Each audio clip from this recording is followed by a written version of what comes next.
Ouais, il y en a de grands chelem et de confirmation aussi, surtout parce que quand on regarde l'évolution du football sénégalais, l'histoire de l'évolution du football sénégalais, quand même, il y a 2 ans, le Sénégal a fait ce que aucun pays n'a fait en Afrique.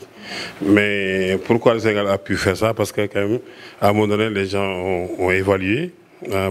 Comme ce qu'on fait aujourd'hui, ils ont évalué et quand nous avons évalué, on a dit que maintenant il est temps qu'on use nos forces. Et quand nous avons uni nos forces, ce qui a amené ces trophées-là. L'union de ces forces s'appelle le Manko.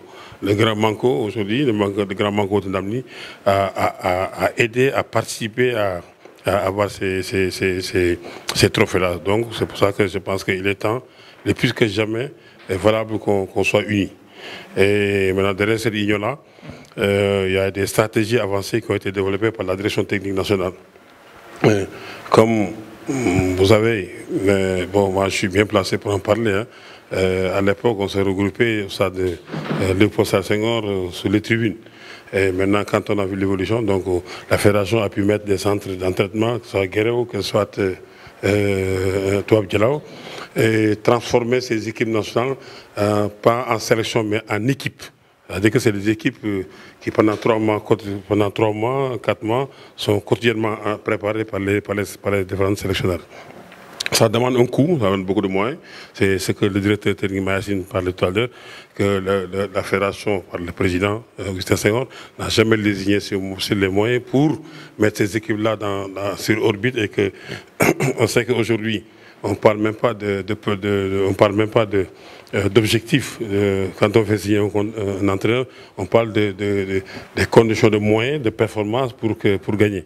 Parce qu'aujourd'hui, on ne peut pas demander à un entraîneur de lui faire signer 2 ans de contrat en lui disant que tu vas gagner. Parce que les entraîneurs sont prêts pour faire les efforts, mais la victoire appartient au bon Dieu. Donc, je pense que vu ces moyens-là qui sont mis à la disposition des équipes nationales, aujourd'hui, voilà les résultats. Et comme il a dit Mayacine, le directeur technique, en réunion du comité exécutif, le président l'a répété encore, qu'il ne lésignera pas sur les moyens pour mettre les entraîneurs dans d'excellentes conditions. Vous savez, on peut mettre tous les moyens, toutes les conditions, mais on n'est pas sûr de gagner. Donc pour être sûr de gagner, d'abord il faut les mettre en place et espérer. Et donc c'est pour ça qu'aujourd'hui, dans les stratégies avancées, la direction technique va mettre une planification de reconquête des titres. Parce que ce qui a amené la qualification, il y avait une réunion en amont qui avait préparé ces sélections à se requalifier. Aujourd'hui, c'est cette réunion qui va se refaire pour la planification de la reconquête des titres, parce qu'on sait que ce ne sera pas facile. Parce que le Sénégal est en train d'énerver toute l'Afrique, ça il faut le dire, parce que bon, les gens en ont marre que le Sénégal gagne, mais nous on n'en a pas encore marre parce qu'on vient de commencer. Donc c'est pour ça qu'aujourd'hui, tout à l'heure, il y aura une réunion bilan. Les différents exposés, on va voir dans les détails maintenant qu'est-ce qu'il faut augmenter de plus pour aller reconquérir qui ne sera pas difficile.